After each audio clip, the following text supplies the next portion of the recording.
Here are the top 14 reasons why you should be buying silver. Number 14. Infinite money in a finite world. The irresistible force paradox asks, what happens when an irresistible force meets an immovable object? Our debt-based monetary system must create more debt each and every year in excess of the debt and interest accrued the year before. The more debt money the bankers create, the more profit they have. The more money debt the politicians spend, the more power they have. This sick symbiotic relationship of lender of last resort meets the spender of last resort ensures exponential growth of money. The elite will keep using the power of the printing press to maintain their power, but ultimately this will only accelerate their demise. There is a mathematical inevitable end to this system, as infinite money debt meets the world's finite resources and ultimately the limits of human faith. The more money and debt chasing after fewer goods and services will cause inflation. Ultimately, people's faith in currency will fail worldwide. It will become evident that the elite intend to print the currency into oblivion, ruining the main function of money as a store of value. When this happens, people will throw their depreciating currency at any tangible asset they can get their hands on. Precious metals will be the main beneficiary of this. The frightening thing is that it's not just American citizens that will be affected by this global destruction of paper currency, because this will be the first time in human history in which the entire world has become interconnected and dependent upon this fiat monetary illusion. Stop thinking about another American Great Depression and start thinking about the Dark Ages. My suggestion would be to beat the rush and panic now.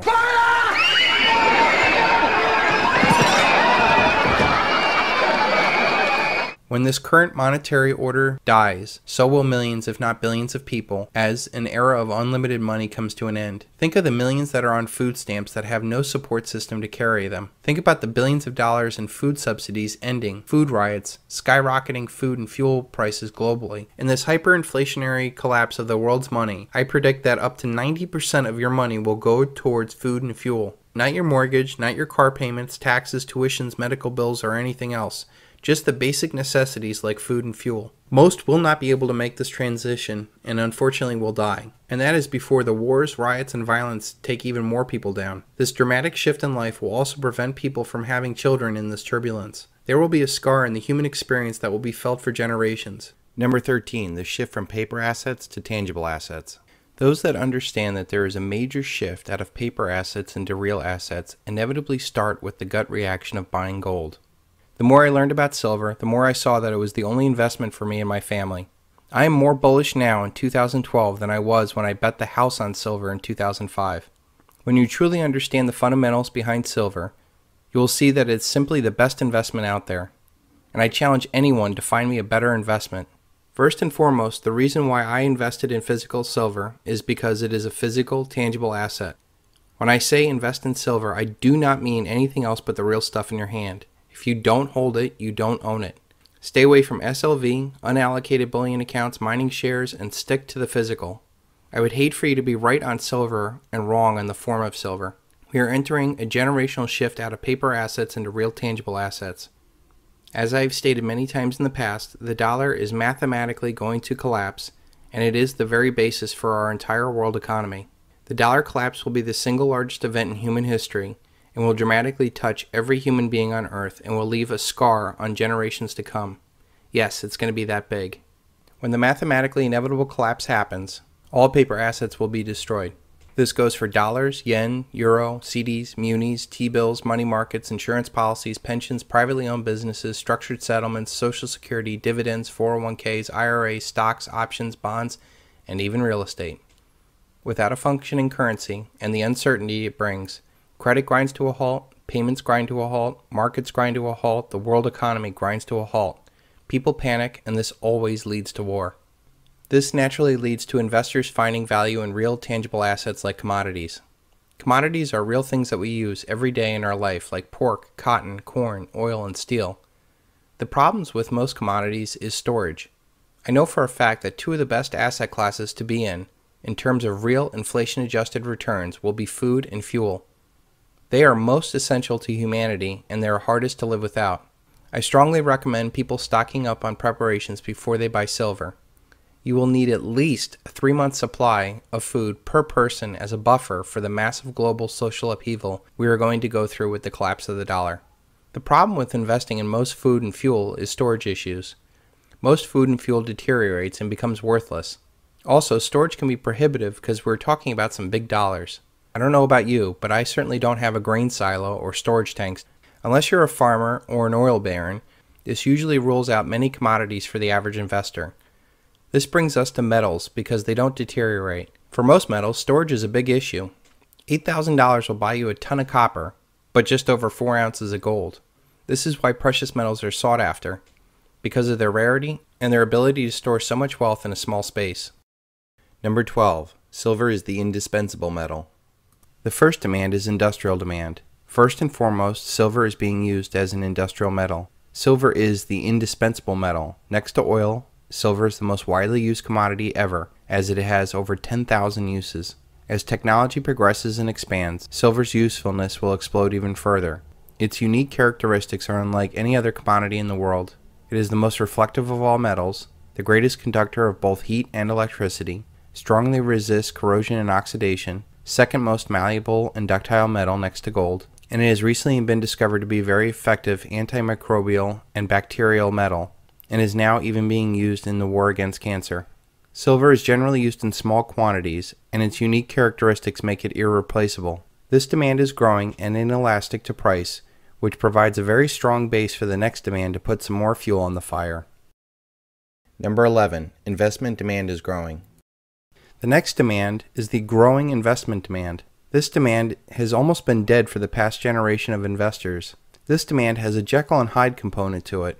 It has a paper trader component to it that simply wants a horse to bet on. These investors are primarily Anglo-American institutional investors and tend to want the silver price lower. But what they really want is to get big swings in the market. They trade anywhere from 40 to 1,000 paper ounces of silver for every real physical ounce in the market, and they only usually take about 3% of the real physical off the market when it is traded. This institutional demand is still in its early stages and seems content in the paper chase of the trader market. This institutional demand is set to grow not only in acceptance, but in worldwide audience and finally in physical metal. Institutions seem to follow the leader, and when it becomes apparent that silver is up 20% a year while the stock market is flat, it won't take long for these sharks to smell blood in the water, and they'll want more exposure to silver and other commodities. At first they'll play the paper market, but soon they will want the real thing. Foreign institutional investment demand is quite different than our institutional investment demand. They don't seem interested in playing the paper chase, and they want real physical silver. They seem intent on dumping dollars for real assets. The opening of the Hong Kong Mercantile Exchange is a good example of this. During the last bull run of silver in the 80s, only Western nations participated in that market. Since then, there is 10 to 20 times more capital in the world. There are 50% more people living in the world today, and now all of the world can participate in this silver bull run. China, India, and Russia are leading the charge to buy more and more precious metals. There are a lot of potentially useless dollars floating around the world, and they want real tangible assets in return. This type of foreign institutional investment demand wants higher prices and has the potential for backing the final demand, which will catapult silver into the stratosphere. The final investment demand is private investors. These investors typically want physical and only dabble in the paper trader market. These investors buy and hold, and they differentiate themselves from the other demands that specifically want a higher price for their investment. They plan on dumping their toxic paper assets and getting real physical assets outside of the paper chase. These investors are like ants, constantly taking food off the table and storing it for a rainy day. This demand is joining the industrial demand and taking real physical metal off of the market. But unlike the industrial users, the investment demand of private investors strictly want higher prices. Number 10. Monetary demand is insatiable. The final and completely absent demand in this world is monetary demand. Silver has absolutely no monetary demand in the world. It is used in things and invested for protection against inflation, but nowhere in the world can you just buy things with it. I believe that with the mathematically inevitable collapse of the worldwide currencies, this new monetary demand will push silver through the sky. Some countries or local communities will monetize silver, and as history has shown, money goes to where it's most appreciated. All of humanity will be crying out for real money as they try to recover from the fiat something-for-nothing dream. How will quadrillions of fiat paper money flow into less than 1 billion ounces of silver? It's impossible. Paper is poverty. It is the ghost of money and not money itself. Thomas Jefferson. I have seen bright and intelligent men fail to understand that the electronic digits in their computer screens are not real money. They always do get it, when you hold an ounce of gold or a 100-ounce bar of silver. It's a frightening aspect of our society that we've become so detached from real money that most of us cannot even comprehend real money. Do yourself a favor this week and go to your local coin shop and just touch an ounce of gold or a big fat shiny bar of silver. Then look at that wad of paper in your wallet, or worse, the digits in your bank account, and tell me honestly, where would you rather invest your future? This third and final demand, of monetary demand, is insatiable, as no one can ever have too much money. Number 9. Silver's price is inelastic. This is what makes its price inelastic. All commodities have a self-correcting price mechanism except for silver. If a commodity's price rises too high, demand drops off as people seek substitutes or supply rises to meet the demand, thus lowering the price. This mechanism does not exist for silver. Silver is typically used in very small quantities and high-tech components, and there is no substitute for it. So a manufacturer or customer will have to absorb any price increase. Silver is now starting to be used in clothing to reduce odors caused by bacteria. What is remarkable about it is that by weight, silver represents only 1/40,000th of the total of inputs on that shirt. When used in such tiny quantities, silver's price is almost irrelevant. Over 20 million tons of polyester sportswear produced every year. The textile industry consumes 1,200 tons of silver annually. That's 38 million ounces. Let's say, for example, the average computer contains 1/10 of an ounce of silver. That would mean that there is about $3 of silver in the computer. Now let's assume the computer in question costs $1,500. If silver were to go to $1,000 an ounce, the same silver in that computer would be $100.